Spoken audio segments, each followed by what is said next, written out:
Hi students, welcome to KC Botany. நம்ம இந்த வீடியோல 12th zoology அதாவது பியூர் சயின்ஸ் zoology ஸ்டூடெண்ட்ஸ்க்கான குவார்டர்லி எக்ஸாம் இம்பார்ட்டன்ட் கொஸ்டின் பார்க்க போகிறோம். நிறைய பியூர் சயின்ஸ் ஸ்டூடெண்ட்ஸ் யாருமே அப்டேட் பண்ண மாட்டீங்க அப்படின்னு சொல்லி தேடிட்டு இருக்கீங்க. ஸோ நம்ம வந்து இம்பார்ட்டன்ஸ் கொடுத்து அப்டேட் பண்ணுறோம், ஆனால் யாருமே சப்போர்ட் பண்ண மாட்டீங்க. ஸோ ஒரு லைக் பண்ணி சப்போர்ட் பண்ணுங்கள். கமெண்ட்டில் முடிஞ்சால் பியூர் சயின்ஸ் டைப் பண்ணிடுங்க, மற்ற ஸ்டூடெண்ட்ஸ்க்கு வந்து ஹெல்ப்ஃபுல்லாக இருக்கும். ஸோ நான் வந்து ஆவரேஜாக படிப்பேன், இல்லை நான் ரொம்ப நல்லா படிப்பேன் அப்படின்னாலும் இந்த வீடியோஸை ஃபுல்லாக பாருங்கள். ஸோ ஃபஸ்ட்டு என்னென்ன கொஷின் வந்து படிக்கலாம். கண்டிப்பாக உங்களால் சென்டம் மார்க்ஸ் வந்து ஸ்கோர் பண்ண முடியும், 70க்கு 70. ஸோ அதுக்கு இந்த கொஷின்ஸ் எல்லாமே படிச்சிருங்க. இது வந்து குவார்டர்லிக்கு மட்டும் இல்லை, பப்ளிக் எக்ஸாம்ஸ்க்கும் இதே தான் சரிங்களா. அதனால் இதை நல்லா பார்த்து வச்சுங்க. ஸோ ஃபஸ்ட் லெசனை பொறுத்த வரைக்கும் பியூர் சயின்ஸுக்கு ஒன்று வந்து இம்பார்ட்டன்ட் சொல்லிடுறேன். நமக்கு வந்து பார்த்திங்க அப்படின்னா ஒவ்வொரு லெசன்லேருந்து கண்டிப்பாக ஒரு 5லேருந்து 8 மார்க்ஸ் வந்து கண்டிப்பாக கேட்பாங்க சரிங்களா. அதனால் மினிமம் எல்லா லெசனும் முடிஞ்ச அளவுக்கு இம்பார்ட்டன்ஸ் கொடுங்க. இதில் சாப்டர் 1 to 6 வந்து ரொம்ப ரொம்ப முக்கியம். இது வந்து நான் பப்ளிக் எக்ஸாம்ஸ்க்கு வந்து சொல்கிறேன் சரிங்களா. நீங்கள் இப்பயே படிச்சிட்டிங்க அப்படின்னா பப்ளிக் எக்ஸாம் தாராளமாக ஃபுல் மார்க்ஸ் வந்து ஸ்கோர் பண்ண முடியும் சரிங்களா. ஸோ அதனால் ஃபஸ்ட்டு இந்த 5th கொஷின் வந்து படிச்சிருங்க. 5வது கொஷின், எவ்வுயிரினத்தில் செல்பெறுதலே இனப்பெருக்க முறையாக செயல்படும். அதுக்கடுத்து இந்த கன்னி இனப்பெருக்கத்தை பற்றி இருக்கிறது சரிங்களா. 7th கொஷின் வந்து இருக்கிறது.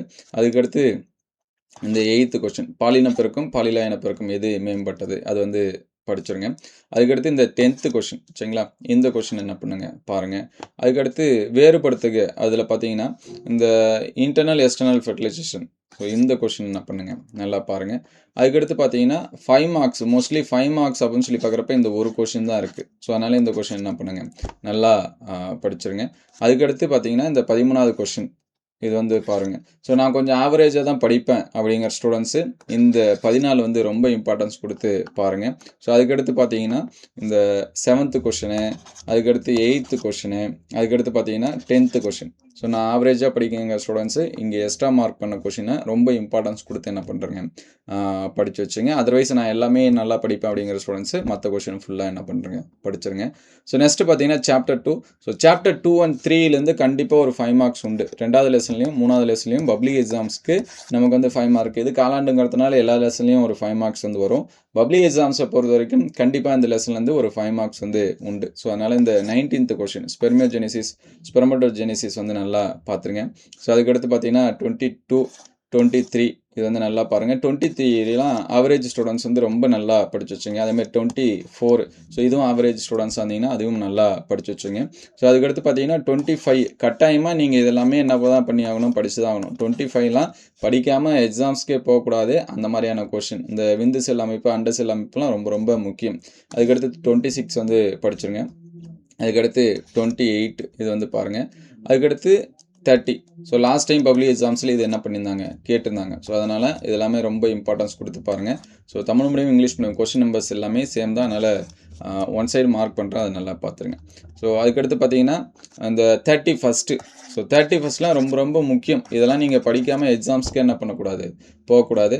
அதுக்கடுத்து 33. ஸோ நான் ஆவரேஜாக இருக்கிறனாலும் இந்த 33லாம் நீங்கள் படித்து தான் ஆகணும் சரிங்களா.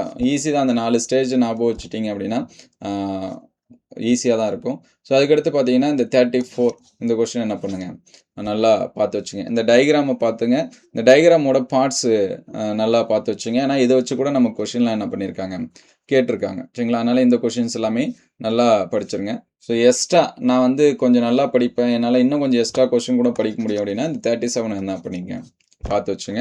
அதர்வைஸ் இங்கே மார்க் பண்ண கொஷின்ஸை ரொம்ப இம்பார்ட்டன்ஸ் கொடுத்து, எக்ஸ்ட்ரா மார்க் பண்ணதெல்லாம் மோர் இம்பார்ட்டன்ஸ் கொடுத்து என்ன பண்ணுறேங்க படிச்சுருங்க. அதெல்லாம் எக்ஸாம்ஸில் வந்து என்ன பண்ணுவாங்க கண்டிப்பாக கேட்பாங்க. ஸோ நெக்ஸ்ட்டு பார்த்தீங்க அப்படின்னா சாப்டர் 3ல் வந்தீங்கன்னா இந்த எக்ஸ்பேண்ட் ஃபார்ம் இருக்குது பார்த்தீங்களா. இது வந்து நல்லா பார்த்துருங்க. ஆவரேஜாக இருந்தாலும் இதை வந்து ஃபஸ்ட்டு நீங்கள் வந்து படிச்சுங்க. ஏன்னா இதை வச்சு ஒரு சில டைம் எக்ஸாம்ஸில் வந்து கேட்டுகிட்டே இருக்காங்க. அதுக்கடுத்து 14 கருக்கொலை சிசுக்கொலை. ஸோ எக்ஸ்ட்ரா மார்க் பண்ணுறதுலாம் ஆவரேஜ் ஸ்டூடெண்ட்ஸு கொஞ்சம் இம்பார்ட்டன்ஸ் கொடுத்து படிச்சுருங்க. ஸோ அதுக்கடுத்து பார்த்தீங்கன்னா இந்த பால்வினை நோய் வந்து எப்படி பரவுது சரிங்களா 16. அதுக்கடுத்து அது வந்து தடுக்கும் முறை. ஸோ பரவுறது எல்லாமே இம்பார்ட்டன்ஸ் கொடுத்து என்ன பண்ணுங்க படித்து வச்சுங்க. அதுக்கடுத்து 19. ஸோ ஆம்னியோசென்டிசிஸ் இது வந்து ரொம்ப ரொம்ப முக்கியம், அது வந்து படிச்சுங்க. ஸோ 5 மார்க்ஸ் அப்படின்னு சொல்லி பார்க்குறப்ப இந்த 20வது கொஷின் வந்து என்ன பண்ணுவாங்க கேட்பாங்க. ஸோ இது வந்து யாரெல்லாம் படிக்க முடியுமோ அது வந்து அந்த ஸ்டூடெண்ட்ஸ் வந்து என்ன பண்ணுறீங்க நல்லா படித்து வச்சுங்க. ஸோ நெக்ஸ்ட்டு வந்து பார்த்தீங்கன்னா 4th lesson. So 4th lesson வந்தீங்க அப்படின்னா இந்த 27 லைனேஷன் இருக்கும். இது வந்து இம்பார்ட்டன்ஸ் கொடுத்து பாருங்கள். அதுக்கடுத்து ஹேப்ளோ டிப்ளாய்டு இந்த கொஷின்லாம் என்ன பண்ணுங்க பாருங்கள். அதுக்கடுத்து கிறிஸ் கிராஸ் இது வந்து படிச்சுங்க 28. ஸோ நான் ஆவரேஜாக இருப்பவங்களாம் இந்த 27 வந்து இம்பார்ட்டன்ஸ் கொடுத்து பாருங்கள். அதுக்கடுத்து 30 ஹோலண்ட் ரீஜன் இது வந்து ரொம்ப ரொம்ப முக்கியம். இது வந்து படிச்சிருங்க. அதுக்கடுத்து 31, 32 இது ரெண்டுமே டிசீஸை பற்றி வரக்கூடியது தான். அதனால் முடிஞ்ச அளவுக்கு ஞாபகம் வச்சுக்கலாம், அது பார்த்துருங்க. அதுக்கடுத்து 33. ஸோ இது வந்து முக்கியமான 5 மார்க்ஸ். ஆவரேஜாக இருந்தாலும் நீங்கள் வந்து இது என்ன தான் பண்ணி ஆகணும், படிச்சு தான் ஆகணும் சரிங்களா. அதனால் அது வந்து படிச்சுருங்க. ஸோ ரொம்ப இம்பார்ட்டன்ஸ் சரிங்களா. நான் கம்மியாக தான் படிப்பேன்னு நினைக்கிற ஸ்டூடெண்ட்ஸு நான் எக்ஸ்ட்ரா மார்க் பண்ணக்கூடிய கொஷினை ஃபஸ்ட்டு நல்லா படிச்சுங்க. ஒரு ரவுண்ட் மட்டும் பண்ணுறது, அதுக்கடுத்து செகண்டரி இம்பார்ட்டன்ஸ் கொடுத்து நீங்கள் என்ன பண்ணிக்கலாம், பார்த்துக்கலாம். ஸோ அதுக்கடுத்து 34 அது வந்து என்ன பண்ணுங்க பார்த்து வச்சுங்க. அதுக்கடுத்து பார்த்தீங்கன்னா 37 இதை என்ன பண்ணுங்க பாருங்கள். ஸோ இந்த 37லாம் யாரெல்லாம் படிக்க முடியுமோ அவங்க வந்து படிச்சுங்க. அதுக்கடுத்து 39. ஸோ 39லாம் நீங்கள் வந்து கண்டிப்பாக படிச்சு தான் ஆகணும் சரிங்களா. மோஸ்ட் இம்பார்ட்டன்ட் அப்படின்னு சொல்லலாம். இந்த 39லாம் பார்த்து வச்சுங்க. அதுக்கடுத்து பார்த்தீங்கன்னா இந்த 42 இதெல்லாம் எக்ஸாம்ஸில் வந்து என்ன பண்ணியிருக்காங்கன்னா கேட்டிருக்காங்க. ஸோ அதுக்கடுத்து யூஜெனிசிஸ் இது வந்து அதிகமாக 5 மார்க்ஸில் வந்து என்ன பண்ணியிருக்காங்கன்னா கேட்டிருக்காங்க. ஸோ இது வந்து ரொம்ப ரொம்ப முக்கியமான கொஷின். இது வந்து என்ன பண்ணுறங்க படிச்சிருங்க. இந்த குரோமோசோம் தொகுப்பு வரைபடம்னா அதோட பயன்கள் இது எல்லாமே என்ன பண்ணி வச்சுங்க பார்த்து வச்சுங்க. ஸோ நெக்ஸ்ட் வந்து பார்த்தீங்கன்னா லெசன் 5. இந்த 5ல் வந்து பார்த்தீங்கன்னா இந்த 16 லாஸ்ட் டைம் என்ன பண்ணியிருக்காங்கன்னா பப்ளிக் எக்ஸாம்ஸில் வந்து கேட்டிருக்காங்க. ஸோ இந்த 15 ரொம்ப ஈஸி தான், அதனால் படிக்க முடியும் அப்படின்னா அதை வந்து பார்த்துங்க. இந்த 16 டயக்ராம் பேஸ்டு அது வந்து படிச்சிருங்க. அதுக்கடுத்து இந்த 17, 18 ஸோ இதெல்லாமே கம்பல்சரியாக என்ன பண்ணி வச்சுங்க படித்து வச்சுங்க. அதுக்கடுத்து பார்த்தீங்கன்னா 20 இது வந்து ரொம்ப ரொம்ப முக்கியம் சரிங்களா. 20வது கொஷின் அது வந்து நான் ரொம்ப நல்லா பார்த்து வச்சுங்க. ஸோ அதுக்கடுத்து பார்த்தீங்கன்னா இந்த மனித மரபணு திட்டம் ஏன் மகா திட்டம் அப்படின்னு சொல்லி சொல்கிறோம். ஸோ இந்த 25 ஸோ அது வந்து ரொம்ப இம்பார்ட்டன்ஸ் கொடுத்து பாருங்கள். ஸோ அதுக்கடுத்து 27 இதுவும் வந்து ரொம்ப ரொம்ப முக்கியமான கொஷின்ஸ் தான். அதுக்கடுத்து 28 லாஸ்ட் டைம் பப்ளிக் எக்ஸாம்ஸில் கேட்டாங்க. நம்ம கெமிஸ்ட்ரியிலுமே இருக்குது, அதனால் நீங்கள் எங்கே படித்தது வேணாலும் எழுதிக்கலாம். அந்த பாயிண்ட்ஸ் எல்லாமே கரெக்டாக இருக்கா அப்படின்னு சொல்லிட்டு என்ன பண்ணுறேங்க பார்த்துருங்க. இந்த டயக்ராம்ஸில் பார்த்துங்க, இந்த கோடான்ஸை பற்றியும் தெரிஞ்சு வச்சுங்க. ஏன்னா நமக்கு கம்பல்சரியில் ஒரு சில டைம் இந்த 29, 30 இந்த மாதிரிலாம் கேட்குறாங்க. அதனால் டயக்ராமை ஜஸ்ட் வந்து என்ன பண்ணி வச்சுங்க பார்த்து வச்சுங்க. அதுக்கடுத்து 31 இது வந்து கம்பல்சரியிலே ஒரு டைம் என்ன பண்ணாங்கன்னா கேட்டாங்க. ஸோ இதுக்கான ஆப்போசிட்டு கோடான். ஸோ உங்களுக்கு தெரிஞ்சு அப்படின்னா இதுக்கான ஆப்போசிட் கோடானை கமெண்ட் பண்ணுங்கள். நீங்கள் எந்த அளவுக்கு படிச்சிருக்கீங்க அப்படின்னு சொல்லிட்டு என்ன பண்ணிக்கலாம் செக் பண்ணிக்கலாம். ஸோ அதுக்கடுத்து பார்த்தீங்கன்னா நியூக்ளியோசோம் உருவாகும் முறை யாரெல்லாம் படிக்க முடியுமோ அவங்க மட்டும் படிச்சுங்க. நான் கொஞ்சம் அவரேஜாக இருக்குன்னா கூட அவங்க வந்து விட்டுருங்க. ஸோ அதர்வைஸ் மற்றவங்க எல்லாமே படித்து வச்சுங்க. ஸோ நெக்ஸ்ட்டு வந்து பார்த்திங்க அப்படின்னா சாப்டர் 6. சாப்டர் 6ல் வந்து பார்த்திங்கன்னா இந்த 17th கொஷின் இது வந்து ரொம்ப ரொம்ப முக்கியம், அதனால் இது வந்து படிச்சிருங்க. அதுக்கடுத்து 19th குவிப்பரிணாமம் விரிப்பரிணாமம் இது வந்து படிச்சிருங்க. ஸோ நான் கொஞ்சம் எக்ஸ்ட்ரா படிக்கணும்னு நினைக்கிற ஸ்டூடெண்ட்ஸு இந்த 20th கொஷின் ஆர்டி வெயின்பெர்க் வந்து படிச்சிருங்க. அதுக்கடுத்து 23rd ஸோ இது வந்து ரொம்ப ரொம்ப முக்கியம். டார்வின் கோட்பாட்டுக்கான எதிர்கருத்துக்கள் இது வந்து நிறைய டைம் என்ன பண்ணியிருக்காங்கன்னா கேட்டிருக்காங்க. ஸோ இது எல்லாமே ரொம்ப இம்பார்ட்டன்ஸ் கொடுத்து என்ன பண்ணுங்க படிங்க. ஸோ அதுக்கடுத்து பார்த்தீங்கன்னா இந்த 26 ஸோ நான் கொஞ்சம் எக்ஸ்ட்ரா படிக்கணும்னு நினைக்கிற ஸ்டூடெண்ட்ஸு இந்த 26 என்ன பண்ணிக்கலாம் படிச்சுக்கலாம். ஸோ அதுக்கடுத்து பார்த்தீங்கன்னா அதிகமாக ரிப்பீட்டடாக கேட்டது இந்த டார்வின் குருவிகள். இது லாஸ்ட் டைம் கூட பப்ளிக் எக்ஸாம்ஸில் கேட்டாங்க சரிங்களா. அதனால் இந்த கொஷின் என்ன பண்ணுங்க பார்த்து வச்சுங்க.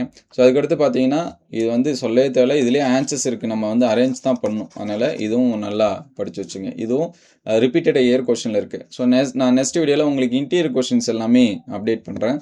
ஸோ நீங்கள் லைக் பண்ணி சப்போர்ட் பண்ணால் மட்டும் போதும். சப்ஸ்கிரைப் பண்ணாதுங்க சப்ஸ்கிரைப் பண்ணி வச்சுங்க. நம்மளுடைய வாட்ஸ்அப் குரூப் இதெல்லாமே லிங்க்கில் இருக்குது டிஸ்கிரிப்ஷனில், நீங்கள் அதை வந்து செக் பண்ணி பாருங்கள். ஸோ சுவாலஜியை பொறுத்த வரைக்கும் நம்ம வந்து கண்டினியூ அப்டேட் தான் பண்ணுவோம். நம்ம வந்து பியூர் சயின்ஸ் அப்படின்னு சொல்லி அப்டேட் பண்ணாமல் இருக்க மாட்டோம். நீங்கள் வந்து சப்போர்ட் பண்ணுங்கள். உங்கள் ஃப்ரெண்ட்ஸு பியூர் சயின்ஸ் யாராச்சும் இருந்தாங்கன்னா அவங்களுக்கு வந்து ஷேர் பண்ணுங்கள் சரிங்களா. ஸோ அதுக்கடுத்து 32 யாரெல்லாம் படிக்க முடியுமோ அவங்க வந்து படிச்சுருங்க. ஏன்னா இது இயர் கொஷனில் கேட்டிருக்காங்க. இது வந்து இந்த கொஷின் தான். ஸோ இதில் ஒரு சில இன்டீரியர் கொஷினும் இருக்கும், அது வந்து நான் அடுத்த வீடியோவில் அப்டேட் பண்ணுறேன். மோஸ்ட்லி இது எல்லாமே படிச்சிருங்க. ஸோ நெக்ஸ்ட்டு பார்த்தீங்கன்னா சாப்டர் 7. ஸோ சாப்டர் 7 வந்தீங்கன்னா நமக்கு வந்து நோய்களை பற்றி கண்டிப்பாக கேட்குறாங்க. இன்டீரியர் கொஷின் இதெல்லாமே இதில் தான் வரும். ஸோ இந்த காலா அசார் இருக்குது பார்த்தீங்களா 22 இது வந்து என்ன பண்ணுறேங்க நல்லா படிச்சுருங்க. 23 ஸோ இதுவும் வந்து நல்லா படிங்க. அதிகமாக கேட்கக்கூடிய கொஷினில் இது உண்டு. அதுக்கடுத்து போதை மற்றும் விலகல் அறிகுறி 21 இதை வந்து என்ன பண்ணுறேங்க படிச்சிருங்க. அதுக்கடுத்து புரோட்டோசோவா நோய்கள் 25 இருக்கும் சரிங்களா? இது வந்து யார் யாரெல்லாம் படிக்க முடியுமோ அவங்க படிச்சுங்க. அதுக்கடுத்து பிளாஸ்மோடியத்தோட லைஃப் சைக்கிள் இது வந்து ரொம்ப முக்கியமான கொஸ்டினு. ஸோ அதனால் முடிஞ்ச அளவுக்கு இதை படிக்க என்ன பண்ணுங்க, ட்ரை பண்ணுங்க. ஸோ அதுக்கடுத்து 27. ஸோ இது வந்து கட்டாயமாக எல்லாமே என்ன பண்ண தான் ஆகணும், படிச்சாகணும். சரிங்களா? 27 வந்து ஈஸி தான். அதனால் முடிஞ்ச அளவுக்கு இது வந்து படிச்சிருங்க. ஸோ அதர்வைஸ் வந்து நான் இன்னும் கொஞ்சம் எக்ஸ்ட்ரா படிக்கணும்னு இருக்கிற ஸ்டூடெண்ட்ஸ் இந்த 20வது கொஸ்டின் என்ன பண்ணுங்க, பார்த்துருங்க. ஸோ கட்டாயமாக போதைகளை பற்றி படிச்சுங்க. மற்றது மார்க் பண்ணதை படிச்சிருங்க. ஸோ நெக்ஸ்ட்டு பார்த்தீங்கன்னா சாப்டர் 8. சாப்டர் 8 வந்தீங்க அப்படின்னா இந்த இன்டர்ஃபரான் இருக்கும், 19th கொஸ்டின். ஸோ இது வந்து இம்பார்ட்டன்ஸ் கொடுத்து என்ன பண்ணுங்க, பாருங்கள். ஸோ அதுக்கடுத்து பார்த்தீங்கன்னா இந்த இம்யூனோகுளோபினோட ஸ்ட்ரக்சர் 25 இருக்குது பார்த்தீங்களா, மோஸ்ட் இம்பார்ட்டன்ட். அதிகமான பப்ளிக் எக்ஸாம்ஸில் கேட்டது. நான் ஆவரேஜாக தான் படிப்பனாலும் நீங்கள் இந்த கொஸ்டின் என்ன பண்ணுறீங்க, படித்து வச்சுங்க. ஸோ அதுக்கடுத்து பார்த்தீங்கன்னா மேல் பூச்சாக்கம் இது வந்து அதிகமாக என்ன பண்ணியிருக்காங்கன்னா கேட்டிருக்காங்க. ஸோ இந்த கொஸ்டினை நல்லா படிச்சுருங்க. அதுக்கடுத்து தடுப்பு மருந்து அதோட வகை ஹெச்ஐவி பற்றி இருக்கக்கூடிய கொஸ்டினை அதையும் இம்பார்ட்டன்ஸ் கொடுத்து என்ன பண்ணுங்கள், பாருங்கள். ஸோ இதில் வந்து ஒரு டிஃப்ரென்ஸ் பிட்வீன் வந்து வரும், inherit immunity, accurate immunity. So இங்கே வந்து கொடுத்துருக்காங்க பார்த்தீங்களா. இந்த இதில் அதிகமாக கேட்டது இந்த ஃபஸ்ட்டு ஆப்ஷனில் இருக்கிறது தான். சரிங்களா? இன்னேட் இம்யூனிட்டியும் அக்யூரேட் இம்யூனிட்டியும் இதெல்லாம் டிஃப்ரென்ஸ் பிட்வீன் இது வந்து 5 மார்க்ஸில் என்ன பண்ணியிருக்காங்கன்னா கேட்டிருக்காங்க. நிறைய ஸ்டூடெண்ட்ஸ் வந்து இது வந்து அப்படியே விட்டுடுறாங்க. ஸோ உங்களால் படிக்க முடியும் அப்படின்னா ஃபஸ்ட்டு ஆவரேஜாக இருந்தாலும் இந்த ஏ கொஸ்டின் வந்து நல்லா படிச்சுங்க. இல்லை நான் இன்னும் கொஞ்சம் எக்ஸ்ட்ரா படிப்பேன்னா இந்த active and passive immunity C இருக்குது பார்த்தீங்களா, இதை வந்து என்ன பண்ணுறேங்க, படித்து வச்சுங்க. மினிமம் இதையாவது நீங்கள் வந்து பாருங்கள். நெக்ஸ்ட் வீடியோவில் இன்டீரியர் கொஷின்ஸ் இது எல்லாமே அப்டேட் பண்ணுறோம். ஸோ மோஸ்ட்லி நமக்கு வந்து சாப்டர் 1 to 8 தான். நெக்ஸ்ட்டு இன்டீரியர் கொஷினு ப்ளஸ் வந்து 1 மார்க்ஸ் இதெல்லாமே அப்டேட் பண்ணுறோம். உங்களுக்கு எது ப்ரைமரியாக வேணும், முன்கூட்டியே வேணும் அப்படிங்கிறதையும் கமெண்ட் பண்ணுங்கள். ஸோ நம்ம அடுத்தடுத்த வீடியோவில் அப்டேட் பண்ணுவோம். ஸோ ஒன்ஸ் அகைன் லைக் பண்ணி சப்போர்ட் பண்ணுங்கள். கண்டிப்பாக நம்ம வந்து அடுத்தடுத்த வீடியோவில் மற்ற சப்ஜெக்ட்டுக்கு என்ன பண்ணுவோம், அப்டேட் பண்ணுவோம். தேங்க்யூ.